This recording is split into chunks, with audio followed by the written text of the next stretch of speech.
Click the subscribe button and press the bell icon for all notifications. हाय मेरे प्यारे बच्चों, मैं विकास श्रीवास्तव। आज के इस वीडियो में आप लोग को class first to fifth English grammar की पढ़ाई मैं पढ़ाऊंगा आप लोगों को, या हम लोग को यही पढ़ना है। ठीक है, ट्रांसलेशन शुरू हो रहा है। कम से कम इस पे 5 से 7 वीडियो मिलेंगे आपको। चैनल सब्सक्राइब कर लेंगे तो प्रतिदिन बनने वाले वीडियो ऑटोमेटिक मिलते रहेंगे। तो इंग्लिश ग्रामर आइए छोटी नॉलेज से शुरू करते हैं, फिर ऐसे आगे बढ़ते बढ़ते अच्छी से अच्छी ट्रांसलेशन हम लोग सीख लेंगे। राइट, तो ये है ना इंग्लिश ग्रामर। राइट, पहले आज हम लोग दिस और डैट का ट्रांसलेशन सीखते हैं। This and that, use of this and that, यही आज आपका टॉपिक है। Use of this and that, this और डैट का यूज हम कैसे करते हैं। छोटी चीज है, कुछ बच्चे जानते होंगे, जो नहीं जानते हैं वो भी जानते हैं, वो भी इसको अच्छे से पढ़ें और अच्छे तरीके से जाने।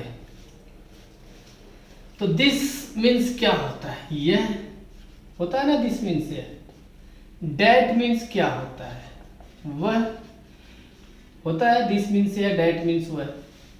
हाँ, ये दिस और डैट, आप एक चीज जान लो कि दोनों आपका सिंगुलर नंबर होता है। ये किस प्रकार के सब्जेक्ट है, सिंगुलर। ये सिंगुलर नंबर के सब्जेक्ट है, एक वचनकर्ता में आते हैं। ठीक है, इनको एक वचनकर्ता बोलते हैं, एक वचन। और जितने एक वचन होते हैं उनके साथ हमेशा हम हेल्पिंग वर्ब इज ही लगाते हैं, इस दिस और डैट के रूप में। इज मीन्स होता है। ठीक, तो इसका हमें पहले सिंपल सेंटेंस पढ़ना है कि हम इसका सिंपल सेंटेंस का ट्रांसलेशन हम कैसे करेंगे। अभी कह दिया जाए किसी फिफ्थ के बच्चे से जिसका इंग्लिश ग्रामर बहुत अच्छा ना हो, वह एक राजा क्यों है, यह एक शेर क्यों है, नहीं बता पाएंगे। वह शेर कैसे है। तो जब आप ये ट्रांसलेशन ग्रामर पढ़ लोगे तो आपका इंग्लिश ग्रामर तेज हो जाएगा, आप आसानी से बना सकते हो। ठीक है, बने रहिए वीडियो में, अच्छे से ध्यान से देखिए, तभी मजा आएगा पढ़ने का और इंग्लिश ग्रामर आपका अच्छे से तैयार हो जाएगा। तो हम लोग चारों सेंटेंस पढ़ेंगे इस वीडियो में। तो पहले हम लोग सिंपल सेंटेंस शुरू करते हैं। पहला जो है simple sentence. Simple sentence, simple sentence. Simple sentence का मतलब होता है साधारण वाक्य, ऐसा सेंटेंस जिसमें नहीं नहीं आता है, कुछ पूछा भी नहीं जाता है, बस केवल आपको कुछ बताया जाता है। ऐसे सेंटेंस को हम सिंपल सेंटेंस कहते हैं, जिसमें कुछ बताया जाए। तो इसका ट्रांसलेशन का रूल क्या है, ये आप देखो। इसका जो भी रूल है ये आपको ये फॉलो करना है। दिस और डैट लगाना है, अगर यह आए तो दिस, अगर वह आए तो डैट। दोनों एक साथ नहीं लगाना है, दोनों में से कोई एक चीज लगाना है। उसके बाद हेल्पिंग वर्ब इज का यूज करना है। उसके बाद जो भी ऑब्जेक्ट आएगा, ऑब्जेक्ट को लिखना है। ठीक है, this ऑब्ली that plus is plus object, ये आपका रूल हो गया। इस रूल को हमें फॉलो करना है। आइए इस पे एग्जांपल देखते हैं। आ जाएगा कि वह एक शेर है, वह शेर है। कैसे करोगे आप, तो वह का इंग्लिश, हाँ वह डैट, तो डैट लिख दोगे। फिर इज लगाना है, दिस या डैट में से कोई एक चीज, फिर इज। और ए भी लगाना है आपको, ए और एन, फिर उसके बाद ही ऑब्जेक्ट आपको यूज करना है। ए और एन, फिर उसके बाद आप ऑब्जेक्ट यूज करोगे। ए या एन कोई एक चीज लगाने के बाद ऑब्जेक्ट लगाओगे। तो एक आया तो ए और शेर का लायन। अच्छा, क्यों एन नहीं लगाए, क्यों ये ए लगा दिए, क्योंकि एन से स्टार्ट हुई है ना। तो जो letter A E I O U से स्टार्ट होगा उसके साथ ए एन एन लगाना है। क्योंकि ए ई आई ओ यू पांचों में से, इस पांचों लेटर में से कोई लेटर नहीं आया है पहला, तो हम इसलिए ए लगा दिए। अगर इन पांचों में से कोई लेटर से स्टार्ट हो रहा है कोई वर्ड, इन पांचों लेटर में से अगर किसी लेटर से स्टार्ट हो रहा है आपका कोई वर्ड, तो उसके सामने आप क्या लगा देंगे, एन, राइट। ऐसे सिंपल सेंटेंस आपको बनाने हैं, वह एक शेर है, राइट। निगेटिव सेंटेंस आएगा तो आप क्या करेंगे, यही सिंपल के बाद दूसरा है negative sentence. Negative sentence, negative sentence में क्या होता है, किसी काम के न होने की सूचना मिलती है। यह एक शेर नहीं है, यह एक लड़का नहीं है, यह एक गुफा नहीं है, वह बच्चा नहीं है, नहीं शब्द आएगा।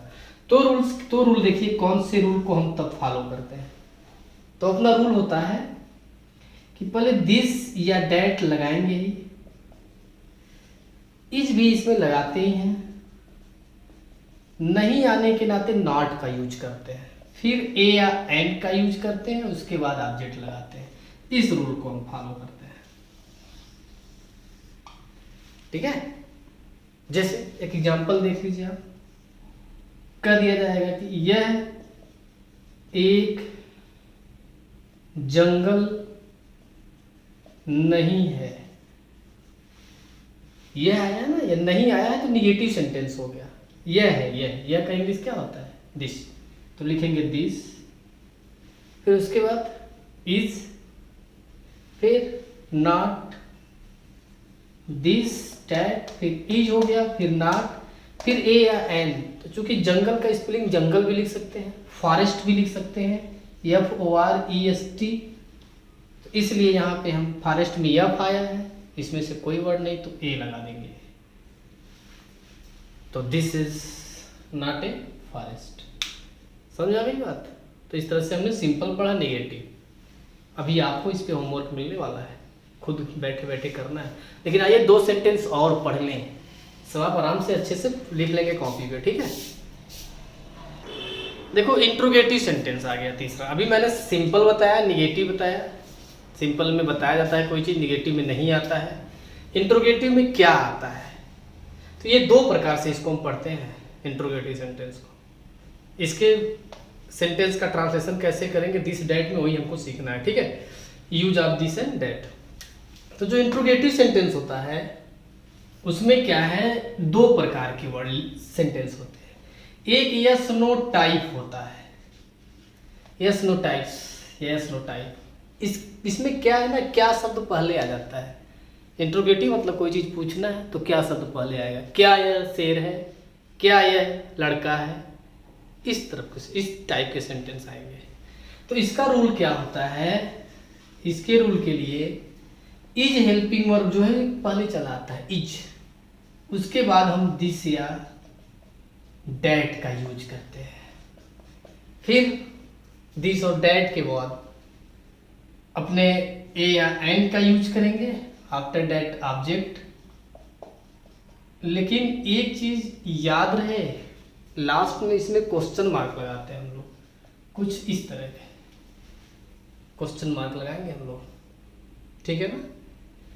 तो इज दिस और that A an object question mark. जैसे एक एग्जांपल ध्यान से देखिए, इस रूल को फॉलो करेंगे।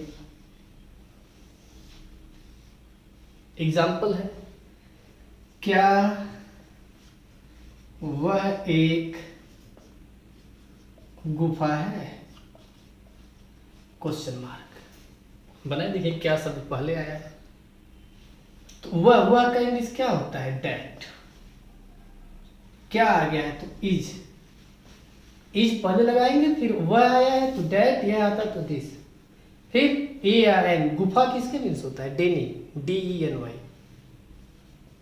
DENY। डेनी में डी है ना, AEIOU तो है नहीं, तो जब AEIOU नहीं है तो ए लगा देंगे। Is that a Danny, question mark. इस तरह के भी सेंटेंस आपको मिलेंगे बनाने के लिए। एक दूसरा प्रकार होता है सेंटेंस का, दूसरा प्रकार जो है वो, ये तो पहला था, पहला प्रकार यस नो टाइप, दूसरे में क्वेश्चन वर्ड टाइप होता है, क्वेश्चन वर्ड टाइप्स। इसमें क्या होता है ना, क्या, कब, क्यों, कैसे, ये सब बीच में आ जाते हैं। जब ये क्या शुरू में ना आके बीच में आए तब इसका ट्रांसलेशन हम कैसे करेंगे, ये इसमें हमको सीखना है। तो पहले क्वेश्चन वर्ड को ही लिख देते हैं, फिर सिंगुलर नंबर है या प्लूरल नंबर, सबके साथ इसमें फिलहाल सिंगुलर नंबर ही होता है दिस और दैट, तो हेल्पिंग वर्ब इज का यूज करते हैं। अगर दिस लिखना है, इज आया वो आया, ये है तो दिस, वह आया है तो दैट। फिर ए या एन का यूज करेंगे, एट लास्ट ऑब्जेक्ट और क्वेश्चन मार्क, इतने चीज को हमें फॉलो करना होता है, ठीक है ना। आइए इसका ट्रांसलेशन हम लोग सीखते हैं। एग्जाम्पल एक हो जाए, एग्जाम्पल एक हो जाए, इसका भी ध्यान दीजिएगा। इसका एग्जाम्पल कि वह एक लड़की क्यों है, वह आया है, क्यों आया है, क्यों, इसी को क्वेश्चन वर्ड कहते हैं, यही क्वेश्चन वर्ड है क्यों। तो आप इतना जान लो, अगर क्यों आ रहा है तो उसकी इंग्लिश WHY लिखना है, Y मीन्स क्यों। कहाँ आ रहा है तो उसकी इंग्लिश वेयर लिखना है, वेयर मीन्स कहाँ। कब आ रहा है तो उसकी English when, WHEN, when means कब। कैसे आ रहा है तो HOW, हाउ, हाउ मीन्स कैसे। बहुत सारे क्वेश्चन वर्ड है। कौन आ गया, WHO, हु मीन्स कौन, ठीक। इस तरह के सेंटेंस, इस तरह के वर्ड आ गए, क्या, कब, क्यों, कैसे। क्या बीच में अगर उठ के आ गया तो व्हाट मीन्स क्या, WHAT, व्हाट मीन्स क्या। विच आ गया, WHIC, विच माने कौन सा, कौन सा, ठीक। कितने आ गया, हाउ मेनी, हाउ मेनी मतलब कितने, कितने ये उतने उसके साथ लगता है जिस चीज को आप गिन सको, जिसको आप गिन सके। जिनको नहीं गिन सकते हैं वहां भी कितना, कितने का ये इंग्लिश होता है how much, how much, how much. How much ऐसा है वर्ड जहाँ कितना का अंग्रेजी होता है, कितना या कितने का, ये भी और ये भी, ये ऐसे जगह जिसको हम गिन सके, जिसको हम गिन सके वहां पे इसको लगाते हैं। जिसको न गिन सके वहां कितना, न गिन सके जिसको हम न गिन सके, समझ में आ रही है बात। न गिन सके तो इसको लगाएंगे और गिन सके, जैसे वहाँ यह कितना तेल है तो हाउ मच, यह यहाँ कितने लड़के हैं तो हाउ मेनी, ठीक है। गिन सके तो, या नहीं गिन सके तो इसको। तो ये सब क्वेश्चन वर्ड है, ठीक है ना। कौन कौन सा क्वेश्चन वर्ड है, वाई, WH क्यों, वेयर कहाँ, वेन कब, हाउ कैसे, हु कौन, व्हाट क्या, विच कौन सा, हाउ मेनी कितने, जिस चीज को गिन सके वहाँ हाउ मेनी, जिसको नहीं गिन सके कितना, कितने, ये हाउ मच। फिलहाल क्यों आया है, तो क्यों का देखिए इंग्लिश सबसे पहले वाई, तो पहले आप क्वेश्चन वर्ड लिखना है वाई, इसका ट्रांसलेशन करेंगे तो वाई, WHY, वाई क्यों। उसके बाद इज लगाना ही लगाना है, इज, वाई इज। उसके बाद दिस या डैट लगाना है, वह है तो डैट, वाई इज डैट। ए या एन, भाई लड़की है, लड़की की इंग्लिश क्या होती है, गर्ल ना, तो गर्ल में कहाँ आया है ए और एन, एन तो वहां लगाना जहाँ AEIOU होता है, वहां एन लगाना है।